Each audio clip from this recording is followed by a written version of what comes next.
நமஸ்காரம் ஜீசஸ். எல்லாரும் சுகமாக இருக்கிறீர்கள் என நான் நம்புகிறேன். அதனால நம்ம கர்த்தரை தேடாம ஓடிக்கொண்டு இருக்கிறோம். ஆதாமும் ஏவாளும் கர்த்தருக்கு கீழ்ப்படியாமல் பாவம் செய்ததினால் கர்த்தரிடத்துல இருந்த உறவு அவர்களை விட்டு விலகினது. அவர்கள் கர்த்தரை விட்டு விலகினார்கள். விலகினதுனால அவர்களுடைய நித்திய ஜீவனை அவர்கள் இழந்து போனார்கள். அதாவது ஆவிக்குறான ஜீவிதத்திலே ஆத்துமா மரித்து போனது. அப்போ அதை அவர்கள் திரும்பவும் பெற்றுக்கொள்ள வேண்டும் என்று சொன்னால் அதற்கு அநேக காரியங்கள் உண்டு. அதுல முக்கியமான ஒரு காரியம் என்னவென்றால், நம்ம தேவனோடு கூட திரும்பவுமாக நம்ம உறவு வைக்க வேண்டும். அந்த உறவு எப்படி வைப்போம் அப்படின்னு சொன்னா ஜெபத்தின் மூலமாகத்தான் வைக்க முடியும். தேவனோடு கூட உறவு வைக்கணும் அப்படின்னா நமக்கு ஜெபம் மிகவும் முக்கியமாக இருக்கிறது. ஆமென், ஹல்லேலூயா. ஏனென்றால் அவர் சர்வ சிருஷ்டிக்கர், உன்னையும் என்னையும் சிருஷ்டித்த தேவன்.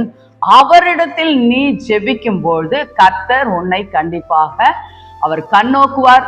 அந்த ஜெபத்திற்கு அந்த விண்ணப்பத்திற்கு பதில் கொடுப்பார். அவரை நோக்கி நாம ஜெபிக்காவிட்டால் நமக்கு பதில் கிடைக்காது, இல்லைங்களா? ஒரு லெட்டர் போடுறீங்க, அதுல நேம் அண்ட் அட்ரஸ், அதாவது பேரும் விலாசமும் இல்லாவிட்டால் அது போய் சேராது, இல்லைங்களா? அது இருக்கு, எங்க போட்டீங்களோ அங்கே தான் நிற்க போகிறது.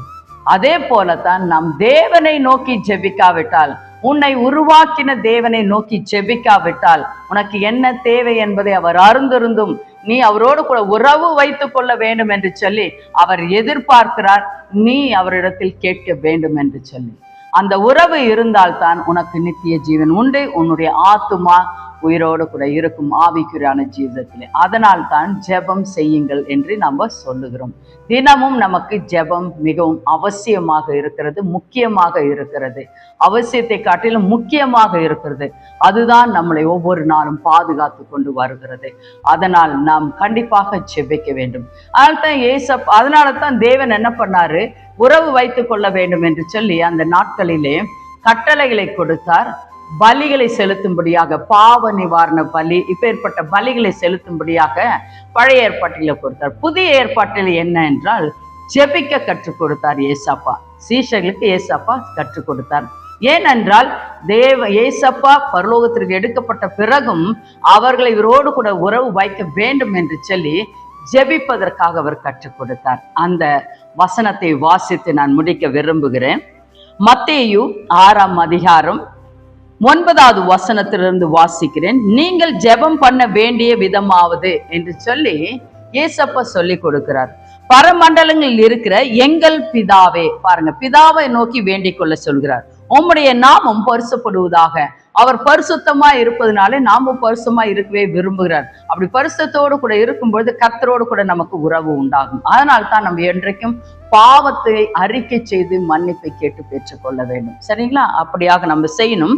உம்முடைய ராஜ்யம் வருவதாக, உம்முடைய சித்தம் பரமண்டலத்தில் செய்யப்படுகிறது போல பூமியிலையும் செய்யப்படுவதாக என்று சொல்லி நம்ம ஜெபிக்கும் பொழுது கண்டிப்பாக தேவன் நமக்கு பதில் கொடுப்பார். பிறகு உனக்கு என்ன தேவையோ நீ கேட்கும்போது கர்த்தர் கண்டிப்பாக அதற்கான பதிலை உனக்கு கொடுக்க வல்லவராயிருக்கிறார். ஏனென்றால் நம்மளுடைய வாழ்க்கையில சுவாசமும் தண்ணீரும் மற்ற காரணங்கள் எவ்வளவு முக்கியமாக இருக்கிறதோ அதை காட்டிலும் மேலானது நாம தேவனோடு கூட உறவு வைப்பது. அப்பொழுதுதான் நம்முடைய ஆத்துமா நித்தியமா ஜீவிப்பதற்கான வழியிலே ஓடும். நாம போய் நித்திய ஜீவனை அடைய முடியும். அதனால இன்றைக்கு யோசித்து பாருங்கள். ஜெபிக்கவில்லை என்றால் தினமும் ஜெபிக்க இன்றைக்கு நீங்கள் தொடங்குங்கள்.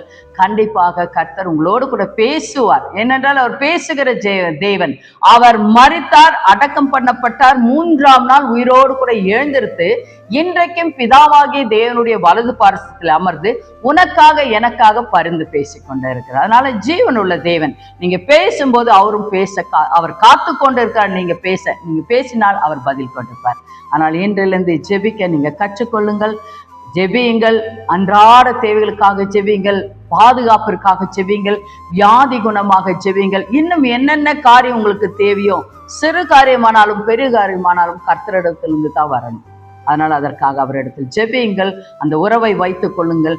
நித்திய ஜீவனை எழுந்து போகாத படிக்கு அவர் இடத்தில் போய் சேரும்படியாக நாம் பாதைகளை ஆயத்தப்படுத்துவோம். ஆமென். கண்களை மூடி நம்ம செபிக்கலாம். அப்பா பிதாவே, உமக்கு ஸ்தோத்திரங்கள், நன்றிகள் கர்த்தாவே. இந்த அருமையான வேலையில் ஐயா ஆண்டவரே, ஜெபம் இல்லாவிட்டால் உம்மிடத்தில் உறவு இல்லை என்பதை குறித்து ஆண்டவரே வசனத்தின் மூலமாய் நாங்கள் பார்த்தோம் கர்த்தாவே. ஆண்டவரே, இன்றையிலிருந்து கர்த்தா யாரெல்லாம் ஆன்லைன்ல பார்த்து கொண்டு இருக்கிறார்களோ இந்த புரோகிராமை அவர்கள் ஜெபிக்காமல் இருந்தால் அவர்கள் ஜெபிக்க ஆரம்பிக்கட்டும் கர்த்தாவே. பிதாவாகிய தேவனோடு கூட உறவு வைத்துக் கொள்ளட்டும். ஏனென்றால் நீர்தான் கர்த்தாவை எங்களை உருவாக்கி நிறையா. அப்பொழுது எங்கள் ஆத்துமா மறுத்து போகாத படிக்க, நித்திய ஜீவனை அடையும் படிக்க எங்களுக்கு நீர் உதவி செய்வீர் கர்த்தாவே. ஆண்டவரே, உமக்கு நன்றி செலுத்துகிறோம் கர்த்தாவே. என்னென்ன ஜெப விண்ணப்பங்களுக்காக எப்பொழுது எல்லாரும் ஜெபித்து கொண்டு இருக்கிறார்களோ ஆண்டவரே, அந்த ஜெப விண்ணப்பங்களுக்கு நீர் பதில் கொடுக்க வேண்டுமாய் ஜெபிக்கிறேன். உம்மால் மாத்திரம் தான் பதில் கொடுக்க முடியும் கர்த்தாவை. நாங்கள் ஜெபிக்கும் போது நீ செவிசாய்த்து கேட்டு விசாரித்து கர்த்தாவை காரியங்களை செய்கிற தேவனாக எங்களோடு கூட இருக்கிறீர். அதற்காக உமக்கு நன்றி செலுத்துகிறோம் ஐயா. எங்களுடைய ஜெப விண்ணப்பங்களை அனைத்தையும் உமது பாதப்படியில நாங்கள் வைக்கிறோம். நீர் ஏறெடுத்த கிருபைக்காக நன்றி. ஒவ்வொருத்தருடைய இருதயத்தோடு கூட, ஆத்மாவோடு கூட, ஆவியோடு கூட நீர் இடைப்பட்டதற்காக நான் நன்றி செலுத்துகிறேன் ஐயா. பரிசுத்த ஆவியானவரே, உணர்வுள்ள ஆவியை தாங்க ஐயா. தினமும் ஜெபிக்க அவர்களை தட்டி எழுப்புங்க கர்த்தாவே. சொல்லித்தாங்க பரிசுத்த ஆவியானவரே. அவர்கள் கற்றுக்கொண்டு தினமும் ஜெபிக்கட்டும், ஜெயம் எடுக்கட்டும். இயேசு கிறிஸ்துவின் நாமத்தினாலே ஜெபிக்கிறோம் எங்கள் அருமை பிதாவே, ஆமென். God bless you. நமஸ்காரம் ஜீசஸ்.